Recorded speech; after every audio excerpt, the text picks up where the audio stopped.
বোর্ডের উত্তাল অবস্থার মধ্যে নিউজিল্যান্ড সিরিজ সামনে রেখে মিরপুরে ক্যাম্প করছে টাইগাররা। পাশাপাশি সন্ধ্যা ৬টায় বসবে বিসিবির নতুন অ্যাডহক কমিটির বৈঠক। এসব জানাতে বিস্তারিত আমাদের সাথে যুক্ত হচ্ছেন রিফাত মিরন। মিরন, একটু জানতে চাইবো আপনার কাছে যে আজ সন্ধ্যায় তো বিসিবির নতুন অ্যাডহক কমিটির বৈঠক রয়েছে, এ বিষয়ে বিস্তারিত জানাবেন। এছাড়া মাঠে তো অনুশীলন করছে জাতীয় দল, সেটি নিয়েও কি তথ্য আছে জানাবেন? জি, যেমনটা বলছিলেন, গতকাল কিন্তু বাংলাদেশ ক্রিকেট বোর্ডে একটা বড় রদবদল এসেছে, যেখানে যে বুলবুলের যে বোর্ড রয়েছে সেই বোর্ডে কিন্তু গত নির্বাচনে অনিয়মের প্রেক্ষিতে কিন্তু সে প্রমাণ পাওয়ায় কিন্তু সেই বোর্ডের পরিচালনা পর্ষদ ভেঙে দিয়েছে জাতীয় ক্রীড়া পরিষদ, এবং সেই কমিটির বিলুপ্তর পরে কিন্তু 11 সদস্যের একটি অ্যাডহক কমিটি গঠন করা হয়, যেখানে সভাপতি হিসেবে রাখা হয়েছে তামিম ইকবালকে।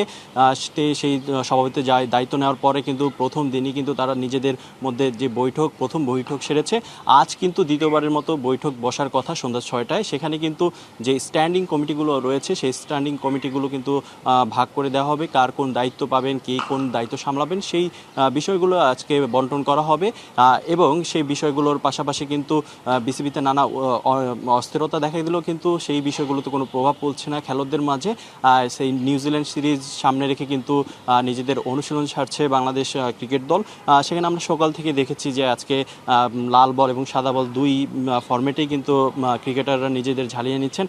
মূলত সকাল থেকে আমরা একাডেমি মাঠে কিন্তু সাদা বলে, অর্থাৎ শর্টার ফরম্যাটে টি-20 ফরম্যাটে যে ক্রিকেটটা রয়েছে সেই ক্রিকেটের জন্য কিন্তু অনেকে আমরা দেখেছি যে ব্যাটিং বোলিং নিজেদের ঝালিয়ে নিচ্ছে। এছাড়া কিন্তু দেখেছি যে একাডেমি মাঠে এখন পর্যন্ত ব্যাটার এবং বোলাররা কিন্তু নিজেদের প্রস্তুত করছেন। সেখানে সবচেয়ে মজার যে বিষয়টা সেটা হলো গিয়ে বাংলাদেশে প্রথমবারের মতো যেই স্প্রিং বোলিং মেশিনটা নিয়ে আসা হয়েছে, সেখানে কিন্তু প্রতিনিয়ত সেই স্পিনিং বোলিংয়ের বিপরীতে কিন্তু ব্যাটাররা কিন্তু নিজেদের প্রস্তুত করছে, কারণ স্পিনের যে আগে কখনো কিন্তু এরকম মেশিনের সিলভার টিপ কন্ট্যাক্টে তৈরি নিরাপদ ও নান্দনিক ক্লিক সুইচ নির্ভরতা জীবন জুড়ে।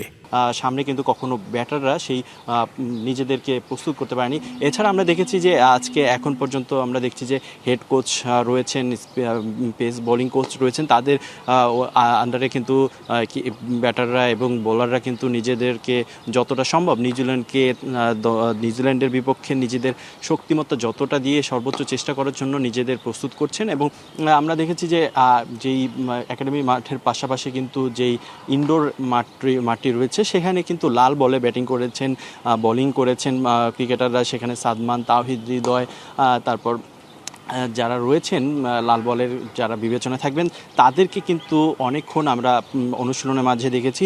এবং যেখানে সাদা বলের যে প্র্যাকটিস, সেখানে দেখেছি আমরা ব্যাটাররা বড় বড় শট কিভাবে খেলতে পারে সেভাবেও নিজেদের প্রস্তুত করছেন।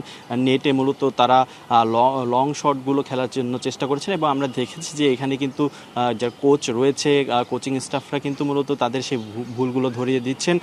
এবং কিন্তু আমরা এই সিরিজটা সামনে রেখে তারা কিন্তু নিজেদের সর্বোচ্চভাবে চেষ্টা করছেন এবং নিজেদের প্রস্তুতিটা সেরাটা নেওয়ার চেষ্টা করছেন এই একাডেমি প্র্যাকটিসের মাধ্যমে। এই ছিল মিরপুরে আমার কাছে সেরা অনুশীলন করার আসলে বিকল্প নেই এবং সেরাটা দিতেই হবে বাংলাদেশ দলকে। আপনাকে অসংখ্য ধন্যবাদ আমাদের সাথে যুক্ত হবার জন্য।